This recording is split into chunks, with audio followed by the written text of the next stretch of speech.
السلام عليكم ورحمة الله وبركاته، حبايب قلبي، عاملين ايه؟ يا رب تكونوا في احسن صحة واحسن حال وراحة بال، اللهم امين يا رب العالمين. كل سنة وانتم طيبين. بقى النهاردة جاية لكم بمشتروات، بس ايه حاجة كده ما شاء الله، اللي هي بقى مشتروات المدرسة. انا معرفش الاجازة جريت بسرعة كده ليه، ولا ايه اللي حصل، انا مش فاهمة. يعني الحمد لله، اهم حاجة كده ان شاء الله يا رب كده يوفق اولادنا جميعا. وان شاء الله كده يا رب نشوف اولادنا جميعا يا رب من احسن الناس يا رب، اللهم امين. تعالوا بقى كده هوريكم المشتريات اللي انا جبتها كده حاجه حاجه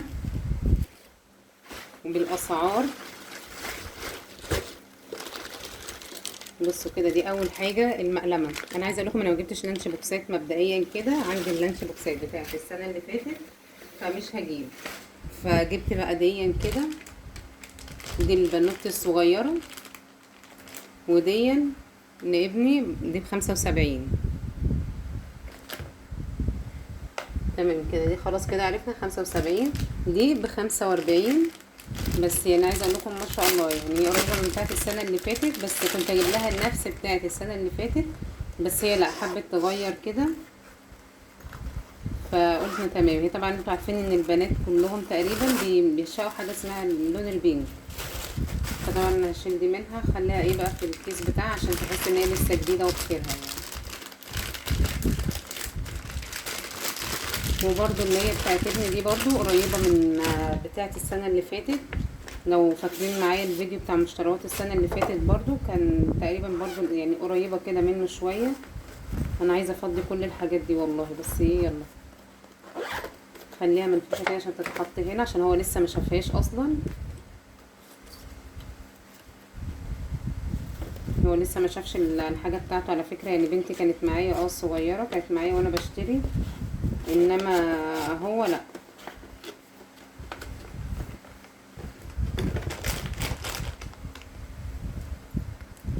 بعد كده بقى الزمزميات معايا. الزمزمية دي بتاعت ابني بتاعت ابني طبعا. بصي حتى سودا دي ب130. ودي بتاعت بنوتي الكبيرة دي عاملة 80. ودي عاملة 75 تقريبا، هتأكد برضو كده من السعر. عاملة 75. بس عايزة اقول لكم لا نوعهم ما شاء الله يعني حلو قوي. انا عايزة اقول لكم بتاعت ابني السنة اللي فاتت برضو لو تفتكروا كنت جايباها ب130 جنيه. يعني معرفش تقريبا بتاعته هي اللي بتيجي غالية كل مرة، وعايزة اقول لكم حرفيا طلعت لا مش حلوة. فربنا يستر السنة دي ويطلع ان شاء الله كده ايه نوعها حلو. وجبت دي لابني عشان بتاعت السنة اللي فاتت ما شاء الله يعني الحمد لله كسرها. فجبت له دي كده ب45. هو قال لي والله دي هي اتكسرت في الشنطة، معرفش ازاي بس الحمد لله. يعني تقريبا الشنطة يعني العيال زقوا او في حاجة يعني او لعبوا بالشنطة، فالمقصود يعني اتكسرت. وجبت 2 كولوريكتور اللي هو الشريط دون. ده الواحد اللي هي البينك دون في اسود، ده اللي هو البنوت الصغيرة، ودون لبني. ده عامل الواحد 20 جنيه، عاملين 40 جنيه الاتنين. وجبت برضو 3 اقلام كده اللي هما الاقلام اللي هي الماركر دي، اللي هي بتاعة تحديد الكلام وكده في الكتاب. جبتهم الوان مختلفة، وهما بقى ايه قلت بقى يشوفوا بقى كل واحد كده اللون اللي هيختاره. دي الالوان اللي انا لقيتها. ده الواحد عامل 10 جنيه.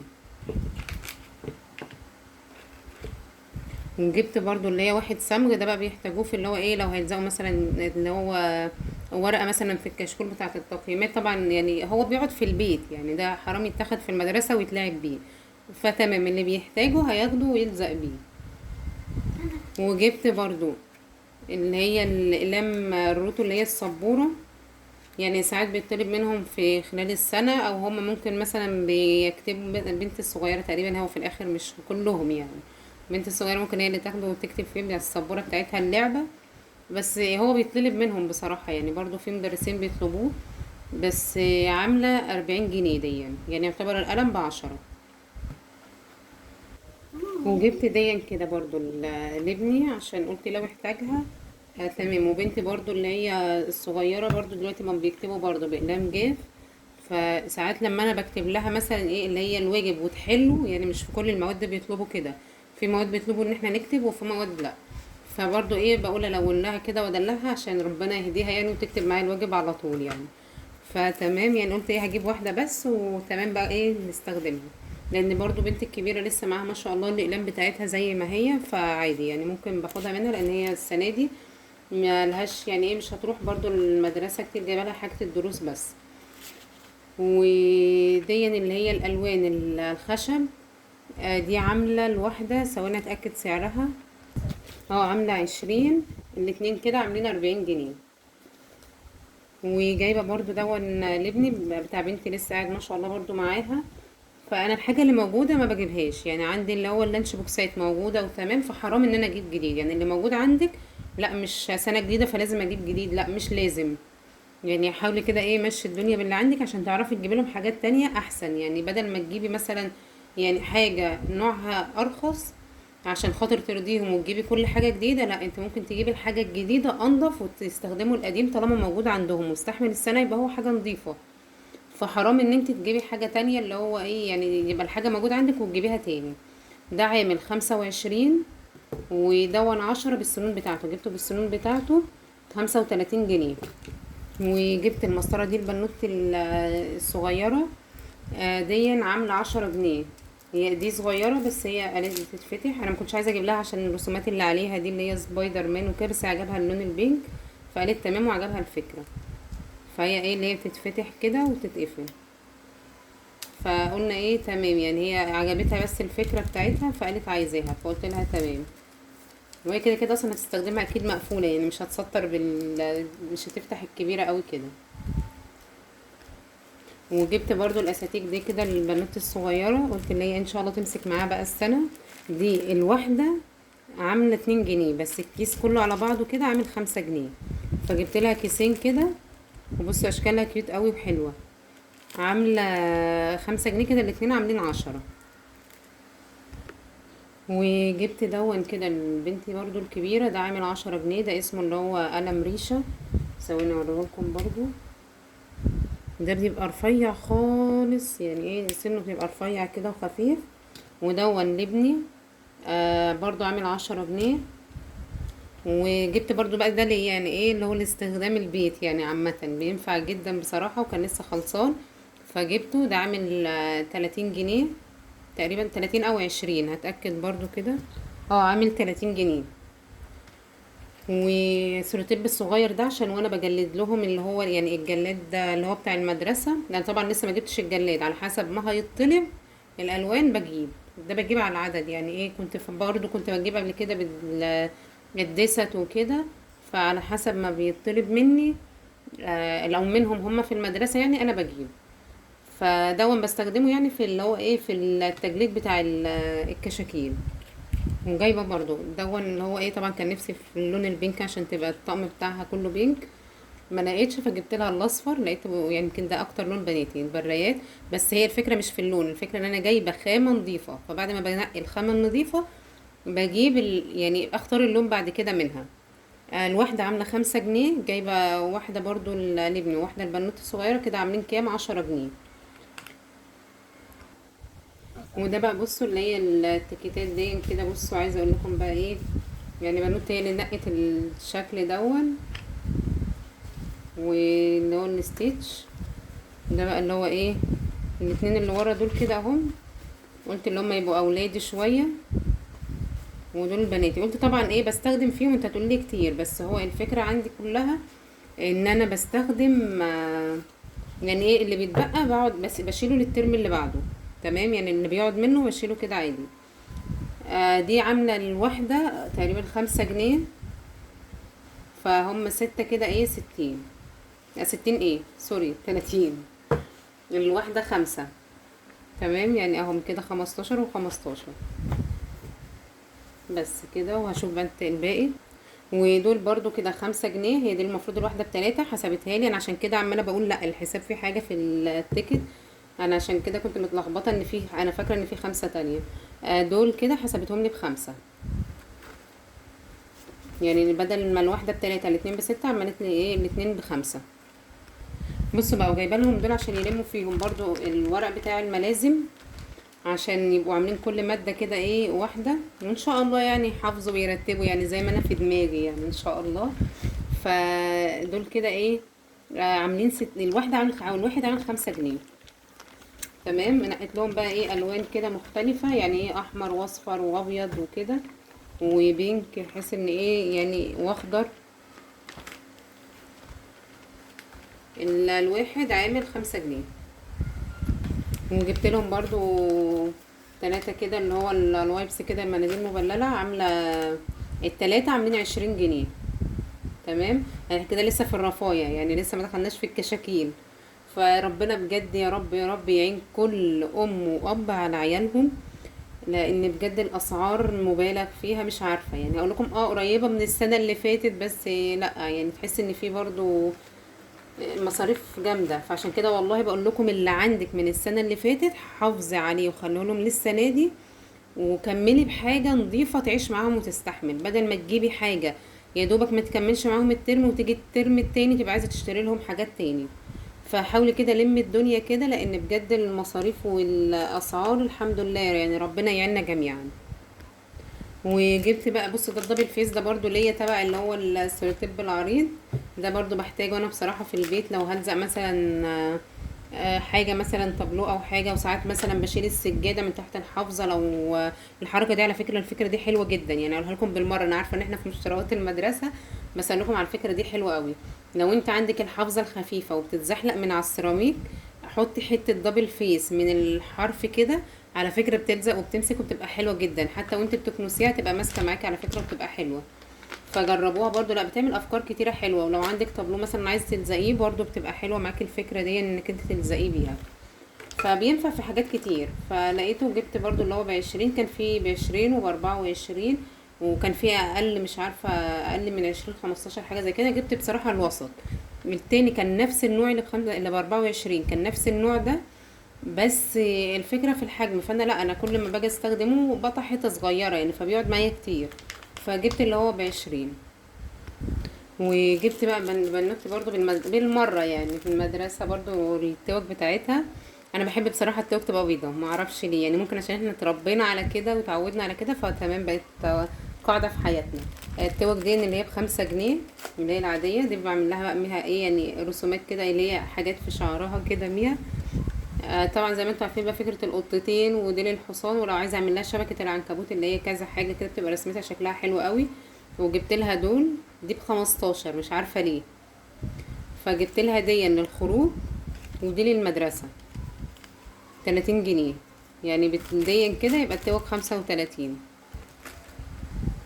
وجبت برضو واحد اللي هو الصاروخ ده بصراحة برضو بينفع في حاجات برضو زي ايه الدبل فيس بالنسبة لي، واللزق اللي هو العريض. فده عامل 10 جنيه برضو، بلزق بيه برضو حاجات كتير كده اللي هي ايه. بصراحة هو متين جدا جدا، احلى من الامير يعني، عن تجربة. لا الصاروخ حلو جدا. دي كده المشتريات اللي هي هنقول ايه يعني، اللي هي غير الكشاكيل بقى. هوريكم دلوقتي بقى مع بعض الكشاكيل كده، نلم الدنيا دي كده واوريكم الكشاكيل. نقول بقى بسم الله الرحمن الرحيم في الكشاكيل. انا جايبه دون كده دستة. انا بجيب بالدستة بصراحة في الكشاكيل، حتى لو مش بستخدمه كله بشيله للترم التاني. والله لو قعد برضو بسيبه للسنة اللي بعدها عادي، بقى معايا كشكول كشكولين 3 بحافظ عليهم لغاية لما ان شاء الله يخلصوا كله. يعني انا لو عندي من السنة اللي فاتت بكمل عليه من السنة دي عادي جدا. بجيب برضو الباكت كده واللي هو الدستة وتمام، اللي هو ايه يقعد معايا لغايه لما يخلص. بصراحه بحس انه في بركه، وبدل ما اقعد يشتروا كل شويه هم نازلين، يا ماما عايزين المصروف، يا ماما ده انا عايز كشكول مش عارف لماده ايه، لا بجلد كله مع بعضه ويبقى تمام. ده عامل 70 جنيه، ده اللي هو ال60 ورقه.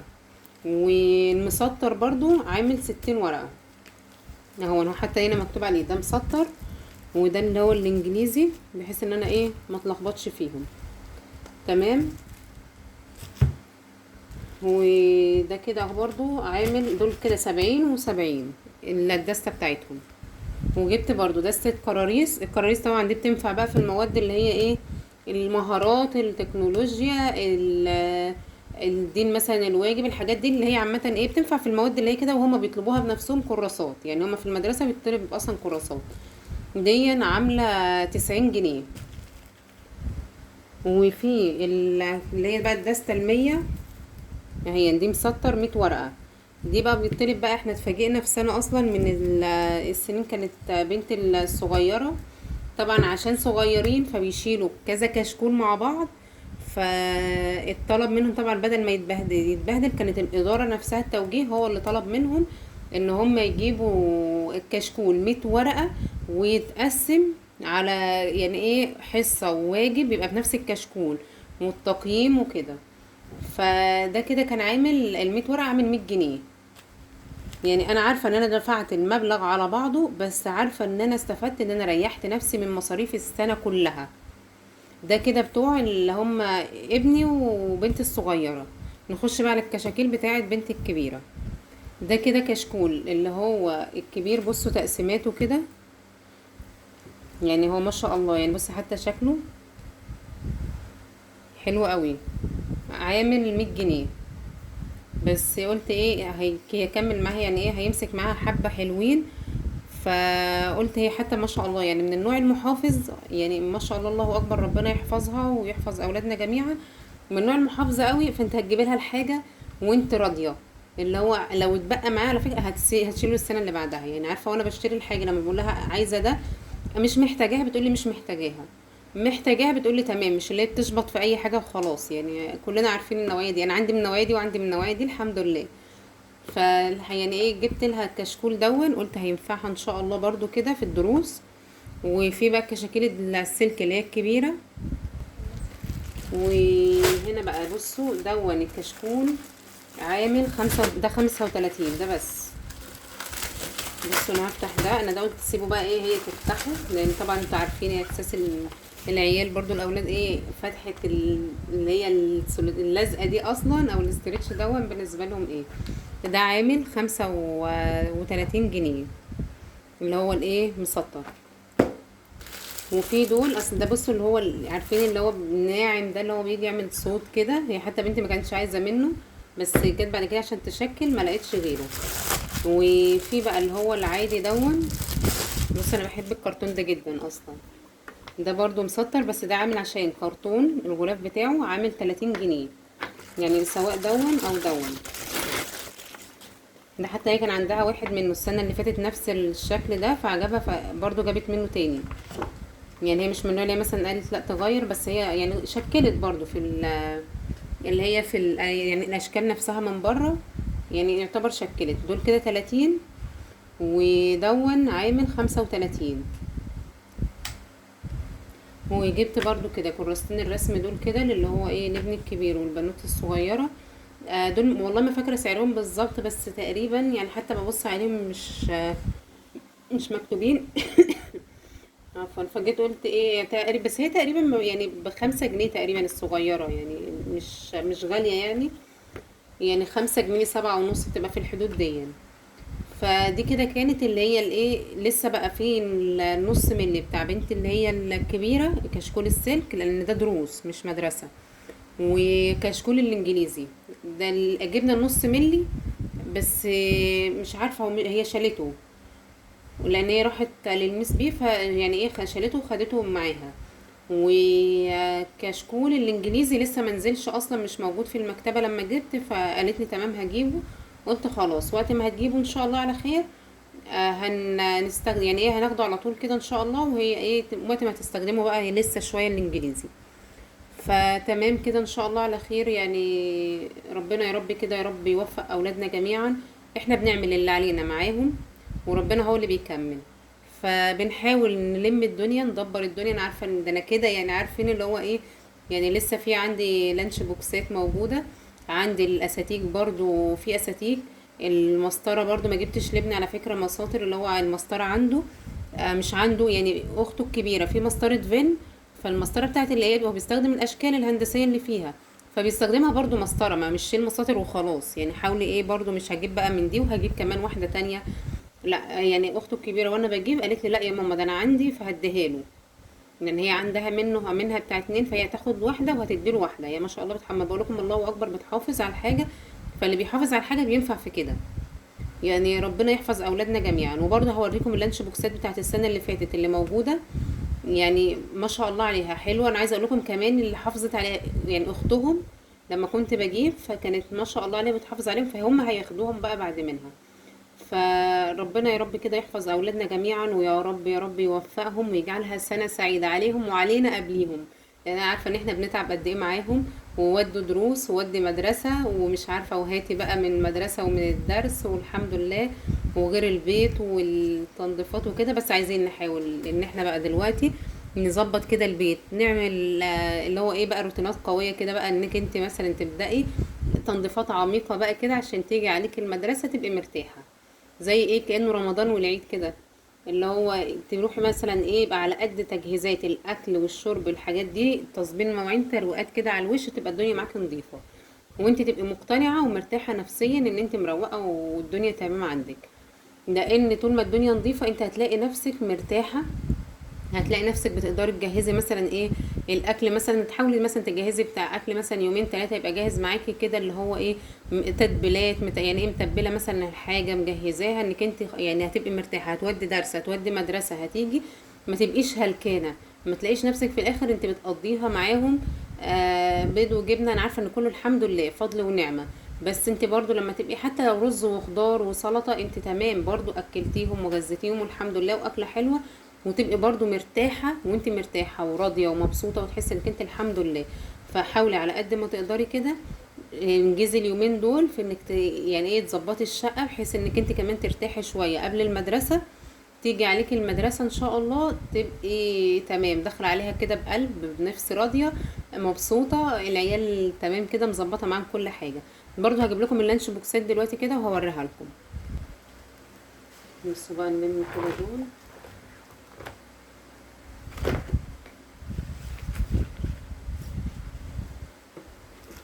بصوا معايا 3 لانش بوكسات، يعني بصوا ما شاء الله عليهم، وبصوا شكلهم.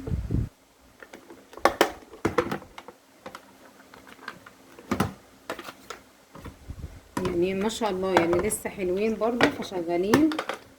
هو ايه تنظيفه كده حلوه مننا، يعني ايه تصبيره كده مننا هيبقوا زي الفل. وعلى فكره لو انت عندك بتاعك في اي حاجه، انا بنتي السنه اللي فاتت كنت عامله لها اللي هو فكره اللي هي التيكت باسمها وبصورتها. لو خدتوا بالكم وانا بحضر في اللانش بوكس كان مكتوب عليه كده اسم الصورة والاسم، واللي هي كنت مختارة اللي هو شكل ستيتش كمان، فكان شكله حلو. بصوا